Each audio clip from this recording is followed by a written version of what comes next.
ಮಾಸ್ತರ್ಗಳು ಅಂತೀವಿ, ಎಷ್ಟು ಕಲ್ಸೋದು ಬಿಡ್ರಿ, ಮುಗಿಯಂಗಿಲ್ಲ ಬಿಡಂಗಿಲ್ಲ, ಏನಾಗ್ತವೇನೋ ಅನ್ಬೇಡ್ರಿ, ದಯವಿಟ್ಟು ಅನ್ಬೇಡ್ರಿ. ನಿಮ್ಮ ಕ್ಲಾಸ್ನಾಗ ಕೂತಂತ ಹುಡುಗ ನಾಳೆ ಭಾರತದ ರಾಷ್ಟ್ರಪತಿ ಆಗ್ಬಹುದು. ಯಾರು ಹಣಿ ಮೇಲೆ ಬೋರ್ಡ್ ಬರ್ಕೊಂಡ್ ಬರುದಿಲ್ಲ, ಆದ್ರೆ ಆಗ್ಬಿಡ್ತಾರ ಅವ್ರು. ಒಬ್ಬ ರಾಮೇಶ್ವರಂದಿಂದ ಬಂದಂತ ಹುಡುಗ ರಾಷ್ಟ್ರಪತಿ ಆಗೋದಾತಂದ್ರೆ ನಮ್ಮೂರ ಕಲ್ತಂತ ಹುಡುಗ ರಾಷ್ಟ್ರಪತಿ ಆಗ್ಲಿಕ್ಕೆ ಸಾಧ್ಯ ಇಲ್ಲ. ಆದ್ರೆ ನನ್ನ ನಿಮ್ಮಲ್ಲಿ ಕೈ ಮುಗಿದು ಬಿಡ್ಕೊಳ್ಳೋದು ಅಷ್ಟೇನೆ. ಅವ್ ರಾಷ್ಟ್ರಪತಿ ಆಗ್ತಾನ ಅನ್ನೋ ನಂಬಿಕೆಯಿಂದ ಪಾಠ ಮಾಡೋಣಂತ. ಇವು ಏನ್ ಆಗ್ತಾನೋ ಏನಪ್ಪ, ಇವ್ ಹಾಳ ಅಂದ್ರೆ ಅವ್ ಹಂಗೆ ಆಗ್ತಾನ. ಅವ್ ಯಾಕೆ ಹೇಳ್ತೀನಿ ಅಂದ್ರೆ ಒಂದು ಮಾತು ಹೇಳ್ಬೇಕು, ನನ್ಗೆ ಬಹಳ ಕಷ್ಟ ಅನಿಸ್ತದೆ ಹೇಳ್ಬೇಕಾದ್ರೆ. ನಾನು ಹೋದಾಗ ಪ್ರತಿ ವರ್ಷ ಹೋಗ್ತೀನಿ ಅಂತ ಹೇಳಿದ್ನಲ್ಲ ಪಾಠ ಮಾಡ್ಲಿಕ್ಕೆ ಬೇರೆ ಬೇರೆ ದೇಶಕ್ಕೆ. ಅರ್ನ್ಸ್ಟ್ ಆ್ಯಂಡ್ ಯಂಗ್ ಅಂತ ಒಂದು ಕಂಪನಿ ಅದು. ಅವ್ರು ನಾನು ಪ್ರತಿ ಒಂದು ವಾರ ಪಾಠ ಮಾಡ್ಬೇಕು. ನಾನು ನ್ಯೂಯಾರ್ಕ್ನಾಗ ಅವ್ರ ಆಫೀಸ್ ಅದು. ಅಲ್ಲಿ 20ನೇ ಬಿಲ್ಡಿಂಗ್, 20ನೇ ಅಂತಸ್ತಿನಲ್ಲಿ ಒಂದು 8-10 ಮನಿ ಅವ. ಅಲ್ಲಿ ಡೈನಿಂಗ್ ಹಾಲ್ ಎಲ್ಲ ಮಾಡಿ ಒಂದು ಮನೆ ಕೊಟ್ಟಿರ್ತಾರೆ ಇರ್ಲಿಕ್ಕೆ. ನನಗೆ 10 ದಿವಸ ಇರ್ತೇನೆ ಅಲ್ಲಿ. ಅಲ್ಲೊಬ್ಬ ಹುಡುಗ ಡಾಕ್ಟರ್ ಇದ್ದ, 2 ವರ್ಷ ಹಿಂದಿದ್ದು. ಯಂಗ್ ಡಾಕ್ಟರ್, 31 ವರ್ಷ. ನಾವು ಅಮೇರಿಕನ್ ಡಾಕ್ಟರ್. ಅವ್ಗೆ ಯಾಕೋ ಭಾರತೀಯ ಸಂಸ್ಕೃತಿ ಬಗ್ಗೆ ಬಹಳ ಆಶೆ. ದಿನ ರಾತ್ರಿ ಊಟಕ್ಕೆ ನಾನು ಜೋಡಿ ಕೊಡ ಏನೇನೋ ಪ್ರಶ್ನೆ ಕೇಳ್ತಿದ್ದೆ, ನಾನು ತಿಳಿದಿದ್ದು ಹೇಳ್ತಿದ್ದೆ. ಒಂದ್ ದಿವಸ ರಾತ್ರಿ ಊಟಕ್ಕೆ ಬರಲಿಲ್ಲ ಡಾಕ್ಟರ್. ಕೈ ಘಟನೆ ಬಹಳ ಚಂದ ಅದ ಇದು. ಇದು ಮರಿಬೇಡಿ, ಮಕ್ಕಳಿಗೆ ಹೇಳ್ರಿ, ಯಾರಿಗಾದ್ರೂ ಹೇಳ್ರಿ. ಆ ಡಾಕ್ಟರ್ ಬರಲಿಲ್ಲ. ಯಾಕೆ ಬರಲಿಲ್ಲ ಡಾಕ್ಟರ್ ಇವತ್ತು ಊಟಕ್ಕೆ? ಮರುದಿವ್ಸ ಮುಂಜಾನೆ ನಾವು ವಾಕಿಂಗ್ ಹೋಗ್ಲಿಕ್ಕೆ ತೆಳಗೆ ಬಂದೆ, ಗ್ರೌಂಡ್ ಫ್ಲೋರಿಗೆ ಬಂದೆ. ನೋಡಿದೆ ಡಾಕ್ಟರ್ ಎದುರಿಗೆ ಬಂದ. ಮೊದಲೇ ಕೆಂಪು ಮುಖ, ರಾತ್ರಿ ನಿದ್ದೆ ಆಗಿಲ್ಲ, ಇನ್ನಿಷ್ಟು ಕೆಂಪು ಆಗ್ಬಿಟ್ಟದ. ಹೆಗಲ್ ಮೇಲೆ ಎಪ್ರಾನ್ ಹಾಕೊಂಡ, ಠಕ್ ಅಂತ ಒದ್ದು ಕಾರ್ ಬಾಗ್ಲ ಹಾಕಿದ. ಸುಸ್ತಾದಂಗೆ ಕಾಣಿಸ್ತಿತ್ತು. ಬಂದ. ನಾಕೆ ಏನ್ ಡಾಕ್ಟರ್ ಭಾಳ ಬಿಸಿ ಕಾಣಿಸ್ತದ, ನೀನ್ ರಾತ್ರಿ ಊಟಕ್ಕೆ ಬರಲಿಲ್ಲ ಅಂದೆ. ಯಾ ಐ ವಾಸ್ ಬಿಸಿ ಏನೋ ಅಂದ. ಏನಪ್ಪ ಭಾಳ ಕೆಲಸ ಇತ್ತೆ ನಿನ್ನೆ ಅಂದೆ. ಹೌದು ಸರ್, ನಾನು ಹಾಸ್ಪಿಟಲಿಂದ ಹೊರಡಬೇಕು ಅನ್ನೋ ಹೊತ್ತಿಗೆ ಒಂದು ಪೇಷಂಟ್ ಬಂತು. ನಿಮ್ಮ ಕಣ್ಣು ಮುಂದೆ ಚಿತ್ರ ಬರಬೇಕಿದೆ, ಎಷ್ಟು ಚಂದ ಅದೇ, ಎಷ್ಟು ಕಾಂಪ್ಲಿಕೇಶನ್ಸ್ ಅದ್ರಾಗ. ಒಬ್ಬ ಹುಡುಗಿ, ಸಣ್ಣ ಹೆಣ್ಮಗಳು, ವಯಸ್ಸಿನ ಹೆಣ್ಮಗಳು ಡೆಲಿವರಿಗೆ ಬಂದು 18 ವರ್ಷ ಆಕಿಗಿನ. 18 ವರ್ಷದ ಹೆಣ್ಮಗಳು ಮೊದಲೇ ಡೆಲಿವರಿಗೆ ಬಂದು 7 ತಿಂಗಳಿಗೆ ನೋವು ಶುರು ಆಗ್ಯದ. ಪ್ರಿಮ್ಯಾಚ್ಯೂರ್ ಇದು. ಮೊದಲೇ ಸಣ್ಣ ವಯಸ್ಸು, ಮೊದಲನೇ ಹೆರಿಗೆ, ಪ್ರಿಮ್ಯಾಚ್ಯೂರ್ ಬೇರೆ. 7 ತಿಂಗಳಿಗೆ ಸಿಸೇರಿಯನ್ ಮಾಡಿ ತೆಗಿಬೇಕು ಅಂದ್ರೆ ಮಗು ಬ್ರೀಚ್ ಕೇಸ್ ಅದು. ತಲೆ ಫಿಕ್ಸ್ ಆಗಿಲ್ಲ, ಹೊಟ್ಟೆ ಸಿಕ್ಬಿಟ್ಟದು. ಆಪರೇಷನ್ ಮಾಡಿ ಮಗುನ್ ತೆಗೆದ್ವಿ. ತೆಗೆದ್ಮೇಲೆ ನೋಡಿದ್ರೆ ಮಗು ಹೃದಯದಾಗ ಒಂದು ತೂತದ, ಹೋಲ್ ಇನ್ ದ ಹಾರ್ಟ್ ಅಂತ. ಸಣ್ಣ ಹೆಣ್ಮಗಳು, ಮೊದಲೇ ಡೆಲಿವರಿ, ಪ್ರಿಮ್ಯಾಚ್ಯೂರ್, ಬ್ರೀಚ್ ಕೇಸ್, ಆಪರೇಷನ್ ಮಾಡಿ ತೆಗೆದ ಮಗುಗೆ ಹೃದಯದಾಗ ತೂತದ. ನಮ್ಮಲ್ಲಿ ಸ್ಪೆಷಲೈಸೇಷನ್ ಇಲ್ಲ. ಹೆಲಿಕಾಪ್ಟರ್ನ ತಗೊಂಡು ಹೋದ್ವಿ ಮಗುನ, ಬೇರೆ ಹಾಸ್ಪಿಟ್ಲಿಗೆ ಕರ್ಕೊಂಡು ಹೋಗಿ ಅದು ಆಪರೇಷನ್ ಮಾಡಿ ಕರ್ಕೊಂಡ್ ಬಂದ್ವಿ ಮಗುನ. ಹೋಲ್ ಸ್ವಿಚರ್ ಮಾಡಿದ್ವಿ, ಹೊಲಿಗೆ ಹಾಕ್ಸಿವಿ.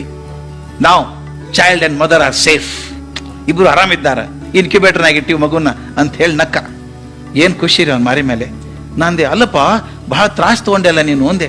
You took so much pains you know ಅಂದೆ. ಅವ್ ಏನ್ ಹೇಳ್ಬೇಕ್ರಿ ನನಗ, ವಿಚಾರ ಮಾಡಿ ಹೇಳಲೇ ಇಲ್ಲವ. ತಕ್ಷಣ ಹೇಳ್ದ, who knows this child could become the president of the United States of America. ಯಾರಿಗೊತ್ತು ಈ ಹುಡುಗ ನಮ್ಮ ಅಮೆರಿಕಾದ ರಾಷ್ಟ್ರಾಧ್ಯಕ್ಷ ಆಗ್ಬಹುದು ಅಂದ. ನನಗೆ ಎದಿಗ್ ಝಲ್ ಅಂದ್ಬಿಡ್ತೀರಿ ಒಂದೇ ಸಲ. ಇಷ್ಟು ಕಾಂಪ್ಲಿಕೇಶನ್ ಆಗಿ ಉಳಿದುದು ಹೆಚ್ಚು ಮಗು ಅದು. ಅಂತ ಮಗು ಹೇಳ್ತಾನೆ ಇದು ರಾಷ್ಟ್ರಪತಿ ಆಗ್ಬಹುದು ಅಂತಾನೆ. ಅದಾಗಿ 2 ತಿಂಗಳು ನನಗೊಂದು ಅನುಭವ ಆಯ್ತು. ನಾನು ಇಂಡಿಯಾ ಬಿಟ್ಕೊಡ್ತೀನಿ ಅಂತಲ್ಲ, ಅಮೆರಿಕ ಹೊಗಳ್ತೀನಿ ಅಂತಲ್ಲ, ನಮ್ಮ ಮನೋಧರ್ಮದ ಬಗ್ಗೆ ಹೇಳ್ಬೇಕಾಗಿದೆ ನನಗೆ. ನಾನು ಬ್ಯಾಂಕಾಕ್ ಇಂದ ಬರ್ಲಿಕ್ಕೆ ಹತ್ತಿದ್ದೆ. ವಾಪಸ್ ಇಂಡಿಯಾಗೆ ಬಂದಾಗ ರಾತ್ರಿ 12 ಗಂಟೆಗೆ ನಾನು ಮನೆಗೆ ಹೊಂಟಿದ್ದೆ ಕಾರ್ನಾಗ. ಅಲ್ಲಿ ರಸ್ತೆ ಡಿವೈಡರ್ ಮಾಡ್ಲಿಕ್ಕಿದ್ದಾರೆ. ಕಾತ್ಲಿ 12:30 1 ಗಂಟೆ ಆಗಿದೆ ರಾತ್ರಿ. ಒಬ್ಬ ಮೋಟರ್ ಸೈಕಲ್ ನನ್ನ ಮೇಲೆ ಓವರ್ಟೇಕ್ ಮಾಡ್ಕೊಂಡು ಹೋದ ಸರ್ ಅಂತ. ಮುಂದೆ ಹೋದವನೇ ಹೋ ಅಂತ ಒದರ್ದ, ಹಾರಿ ಆಕಾಶ ದಪ್ಪತ್ತು ಬಿದ್ದ. ನಾನು ಕಾರ್ ಅವನ ಮೇಲೆ ಹೋಗ್ಬಿಡ್ಬೇಕು. ಡ್ರೈವರ್ ಪೂರ್ತಿ ಎಡಗಡೆ ತಗೊಂಡ, ಹಿಂದೆ ಯಾವ್ದು ವೆಹಿಕಲ್ ಇದ್ದಿಲ್ಲ. ಇಳಿಸಿ ಹೋಗಿ ನೋಡ್ತೀವಿ, ದಪ್ಪಂದು ಬಿದ್ಬಿಟ್ಟ ಹುಡುಗ. 24-20 ಹುಡುಗ ಮೋಟರ್ ಸೈಕಲ್ನ. ಏನಾಗ್ಯದ ಗೊತ್ತದೇನ್ರಿ? ರಸ್ತೆ ನಡು ಡಿವೈಡ್ ಹಾಕಬೇಕು ಅಂತ ಅಗದಾರ. ಲೈಟ್ ಇಲ್ಲ, ಇಂಡಿಕೇಶನ್ ಇಲ್ಲ, ಏನೇನೂ ಇಲ್ಲ ಸುಡುಗಾಡ. ಬರೀ ಒಂದು ಕಲ್ಲು ನಿಂದಿಸ್ಬಿಟ್ಟಾರ ಹೆಂಗೆ ನಡು ರಸ್ತೆ ಮಧ್ಯದ ಕಲ್ಲು ನಿಂದಿಸಿ. ಯಾರಿಗೆ ಕಾಣಿಸ್ತದೆ ರಾತ್ರಿ ಹೊತ್ತಿನಾಗ? ಆ ಮೋಟರ್ ಸೈಕಲ್ ಹೊಡೆದಾನ, ಹಾರಿ ಬಿದ್ದಾನ, ಗಾಯ ಆಗಿತ್ತು. ಕರ್ಕೊಂಡೋಗಿ ಅಲ್ಲಿ ಮಣಿಪಾಲ್ ಹಾಸ್ಪಿಟಲ್ ಅಡ್ಮಿಟ್ ಮಾಡಿದ್ವಿ. ಅಲ್ಲಿ ಪೊಲೀಸ್ ನಿಂತಿದ್ದಪ್ಪ ಮಗ್ಲ. ಏನಪ್ಪ ಒಂದು ಲೈಟರ್ ಹಾಕ್ಬೇಕಲ್ಲಪ್ಪ, ಒಂದು ಕಡಿಗೆ ಒಂದು ರಿಫ್ಲೆಕ್ಟರ್ ಟೇಪರ್ ಹಾಕ್ಬೇಕಲ್ಲ, ಏನೋ ಹೆಂಗ್ ಗೊತ್ತಾಗ್ತದ ಅಂದೆ. ಅವ್ನು ಸಾಕಾಗಿದೆ, ಸಾಯಲ್ ಬಿಡ್ರಿ ಸರ್, ದಿನ 10 ಮಂದಿ ಬೀಳ್ತಾರ ಅಂದ. ನನಗೆ 2 ಚಿತ್ರ ಕಣ್ಣು ಮುಂದೆ ಬರ್ತಾವ. ಕಲ್ಪನೆ ಮಾಡ್ಕೋರಿ ಸ್ನೇಹಿತರೆ, ಹೆಂಗ ಈ ಹುಟ್ಟಿದ ಮಗು ವಿತ್ ಆಲ್ ದೀಸ್ ಕಾಂಪ್ಲಿಕೇಶನ್ಸ್ ಅವಂತಾನ ಈ ಮಗು ಅಮೆರಿಕದ ರಾಷ್ಟ್ರಪತಿ ಆಗಬಹುದು ಅಂತ ನಂಬಿಕೆ ಇಟ್ಟಂತ ಡಾಕ್ಟರ್ ಒಬ್ಬ ಕಡೆ ಆದ್ರೆ, 24 ವರ್ಷದ ಹುಡುಗ ಹಾರಿ ಬಿದ್ರೆ ಸಾಯಲ್ ಬಿಡ್ರಿ ಸರ್ ಅಂತೀವಲ್ಲ.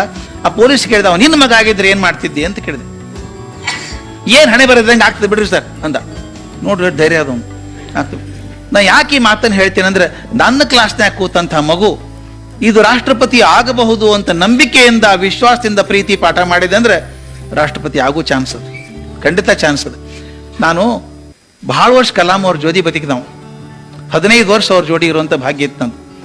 ಅವ್ರು ಕರ್ನಾಟಕಕ್ಕೆ ಎಲ್ಲೇ ಒಳಗಡೆ ಬಂದರೆ ಅವ್ರ ಭಾಷಣ ಅನುವಾದ ಮಾಡ್ಲಿಕ್ಕೆ ನನಗೆ ಹೇಳ್ತಿದ್ರು. ಅವ್ರು ಪ್ರೆಸಿಡೆಂಟ್ ಆಗೋದಕ್ಕಿಂತ ಮೊದಲಿಂದ ಪರಿಚಯ ನನಗವ್ರು. ಹಿಂಗಾಗಿ ಅದು ಸ್ವಲ್ಪ ಗಟ್ಟಿತ್ತು. ನಾ ಹೇಳಿದೆ ಅವರಿಗೆ, ಸರ್ ನಾನು ಕನ್ನಡ ಪಂಡಿತ ಅಲ್ಲ, ವಿಜ್ಞಾನದ ಹುಡುಗ ನಾನು, ನೀವು ಬೇಕಾದ್ರೆ ಕನ್ನಡ ಗೊತ್ತು ಮಾಡ್ಕೊಡ್ತೀನಿ. ಯಾರು ನೋ ನೋ ನೋ ಅವ್ರ ಸ್ಟೈಲ್ ಗೊತ್ತಲ್ಲ, you know me I know you you do it ಅನ್ನೋರು. ಆಯ್ತು ನಾನೇ ಮಾಡ್ತೀನಿ ಮಾಡ್ತೀನಿ. ಅವ್ರು ಹೇಳೋರು ನನಗೆ ಶಿಕ್ಷಣ ಏನು ಪರಿಣಾಮ ಮಾಡ್ತದೆ ಮನಸ್ಸಿನ ಮೇಲೆ ಅಂತ. ರಾಷ್ಟ್ರಪತಿ ಆದ್ರ ಸಹಿತ ನಿಮ್ಮ ಕಲಾಂ ಅವ್ರ ಬಗ್ಗೆ ಏನು ಹೇಳಬೇಕಾಗಿಲ್ಲ ನಾನು. One of the greatest human beings I have seen in my life. ಅಷ್ಟು ರಾಷ್ಟ್ರಪತಿ ಆದರೂ ಮಂಡಿನ ವಾಸನೆ ಕಳ್ಕೊಳ್ಳಿಲ್ಲಲ್ರಿ. ಅವ್ರು ಹೇಳೋರು ಅವ್ನ ಅಣ್ಣ ಕಲಿಸಿದ್ದನ್ನ, ಅವ್ರ ಅಣ್ಣ ಕಲಿಸಿದ್ದು. ಅಣ್ಣ ವಯಸ್ಸಿನಾಗ ಭಾಳ ಅಂತರದ ಅಣ್ಣಗ ತಮ್ಮಗ. ಅಣ್ಣ ಕಲಿಸಿದ್ದೇನು ಗೊತ್ತದೇನು, ದೊಡ್ಡ ಅಧಿಕಾರ ಸ್ಥಾನ ಸಿಗ್ಬೋದು ನಿನಗೆ. ಒಂದು ಘಟನೆ ಆದದ್ದು ಹೇಳ್ತಿದ್ರು ಕಲಾಂ ಅವರು. ಎಷ್ಟು ಫಸಿ ಅಂದ್ರೆ ಅವರು ಪ್ರೆಸಿಡೆಂಟ್ ಆದಾಗ ಹೋಗ್ತಾರಲ್ಲ ಎಲ್ಲ ಕಡೆ ಫಂಕ್ಷನ್ಗೆ ಹೋದಾಗ ಏನೋ ಮೆಮೆಂಟೆ ಕೊಡ್ತಾರೆ, ಕಾಣಿಕೆ ಕೊಡ್ತಾರೆ, ಸ್ಮರಣೆಗೆ ಕೊಡ್ತಾರೆ. ಇವ್ರು 10 ಸಲ ಹೇಳೋರು ಅದನ್ನ, don't bring it to my house, don't bring it to my house. ನಾನು ಎಷ್ಟು ಸಲ ಹೇಳ್ತಿರೋದು ನಂದೆ, ನಾನು ಗೊತ್ತದವ್ರಿ ತಗೊಂಡ್ಬರೋದಿಲ್ಲ ನಿಮಗೆ. ಅವ್ರು ಏನು ಭಯ ಅಂದ್ರೆ ಎಲ್ಲಿ ನನ್ನ ರೂಮಿಗೆ ತಂದ್ಬಿಡ್ತಾರೋ. ನಿಮ್ಗೆ ಗೊತ್ತಿರಬೇಕು, ರಾಷ್ಟ್ರಪತಿ ಭವನದಾಗಿದ್ರು, ಗೆಸ್ಟ್ ಹೌಸ್ನಾಗ ಇದ್ದಂಗಿದ್ರು, ಒಂದೇ ರೂಮ್ನಾಗಿದ್ರು. ಮತ್ತೊಬ್ಬರಾದ್ರೆ ಅವ್ರ ರೂಮ್ ಸಾಲಾರ್ದ ಹೋಟೆಲ್ ಬುಕ್ ಮಾಡ್ತಿದ್ರು. ಆದ್ರೆ ಈ ಮನುಷ್ಯ ಹೆಂಗ್ ಬದುಕಿದ್ರು ಅಂದ್ರೆ, ನಾಳೆ ಖಾಲಿ ಅಂದ್ರೆ ನಾಳೆ ಖಾಲಿನೇ. ನಿಮ್ಗೆ ಗೊತ್ತಿಲ್ಲ, ಅತ್ಯಂತ ಹಗುರವಾಗಿ ರಾಷ್ಟ್ರಪತಿ ಭವನದಿಂದ ಬಂದವ್ರು ಇವರೊಬ್ಬರೇ. 2 ಸೂಟ್ ಕೇಸ್ ಹಿಡ್ಕೊಂಡ್ ಬಂದಾರ, ಕೈಯಾಗ ಏನಿಲ್ಲ, ಬರೀ ಪುಸ್ತಕ ಅಷ್ಟೇ. ಹೆಂಗ್ ಬದುಕ್ಲಿಕ್ಕೆ ಸಾಧ್ಯ ಆಯ್ತು ಅಂತ ಅವ್ರು ಹೇಳಿದ್ರು. ಇವ್ರ ಅಣ್ಣ ಕಾರ್ಪೊರೇಟರ್ ಆದ್ರಂತ ರಾಮೇಶ್ವರಂದಾಗ. ಕಲಾಂ ಸಣ್ಣ ಹುಡುಗ, 6-7 ವರ್ಷ ಹುಡುಗ ಇರ್ಬೇಕು. ಒಂದ್ ದಿವ್ಸ ಯಾರೋ ಮನೆಗೆ ಬಂದು ಒಂದು ಪ್ಯಾಕೆಟ್ ಕೊಟ್ರಂತ ಕಲಾಂಗ, ನಿಮ್ಮ ಅಣ್ಣ ಕೊಡು ಅಂತ ಕೊಟ್ರಂತ. ಇಸ್ಕೊಂಡ್ರಿ ಇವರು. ಅಣ್ಣ ಬಂದಲ್ಲಿ ಕೊಟ್ರು, ಅಣ್ಣ ಬಂದಿದ್ದು ಯಾರೋ ಕೊಟ್ರು ಪ್ಯಾಕೆಟು ಅಂತ. ಅಣ್ಣ ತೆಗೆದು ನೋಡಿದ, ಒಳಗಡೆ 2 ಬೆಳ್ಳಿ ಬಟ್ಲು, ಸಣ್ಣ ಸಣ್ಣ ಬೆಳ್ಳಿ ಬಟ್ಲು. ಅದುವರೆಗೂ ತಮ್ಮನ್ನು ಬೈದವಲ್ಲ ಅಣ್ಣ, ಅಷ್ಟು ಪ್ರೀತಿ ನೋಡ್ಕೊಂಡು ಅಣ್ಣ ಹಿಂದ್ ಸರಿದು ಕಪಾಳಿಗೆ ಪಡ ಪಡ ಹೊಡೆದ್ರಂತ. ಯಾಕೆ ತಗೊಂಡೆ ಅದನ್ನಂತ, ನನಗೇನು ಗೊತ್ತಿಲ್ಲ, ತಗೋಬಾರ್ದು, ಯಾರು ಏನೇ ಕೊಟ್ಟರು ತಗೋಬಾರ್ದು. ಅವ್ರು ಹೇಳಿದ್ರಂತೆ, ನನಗೇನು ಕಾರ್ಪೊರೇಟರ್ ಹುದ್ದೆ ಬಂದದೆ ಅದು ಭಗವಂತನ ಇಚ್ಛೆ, ಅದು ಭಗವಂತನ ಕೃಪೆಯನ್ನು ಸಿಕ್ಕದ್ದು. ನಾನು ಸಿಕ್ಕದ್ದು ಜನರ ಸೇವೆ ಮಾಡಲಿಕ್ಕೆ, ತಗೊಳಿಕ್ಕಲ್ಲ. ಎಷ್ಟು ಚಂದದ ಗೊತ್ತೇನ್ರಿ ಅವರು. ಅವ್ರು ಹೇಳ್ತಾರೆ, ಯಾವುದೇ ಸ್ಥಾನ ಆಂಜನೇಯ ಸಿಕ್ಕರೆ ಅದು ಭಗವಂತನ ಕೃಪೆಯನ್ನು ಸಿಕ್ಕದ್ದು, ಅದನ್ನು ದುರುಪಯೋಗ ಮಾಡ್ಕೋಬಾರ್ದು, 1 ಪೈಸಾ ತಗೋಬಾರ್ದು. ನೀ ತಗೊಂಡ್ರೆ ಸುಟ್ಟು ಭಸ್ಮ ಆಗ್ತೇ ಅಂದ್ರಂತವ್ರು. ಆ ಹುಡುಗನ ತಲೆ ಏನು ಕೂತ್ ಬಿಟ್ಟದಂದ್ರೆ, ರಾಷ್ಟ್ರಪತಿ ಆದ್ರೂ ಸಹಿತ ಸಣ್ಣ ಸಣ್ಣ ಮನೆಗೆ ತರಬೇಡ, ಬನ್ನಿ ಅಲ್ಲಿಗೆ ಮ್ಯೂಸಿಯಂ ಇಡು, 10 ಸಲ ಹೇಳ್ಬೇಕು.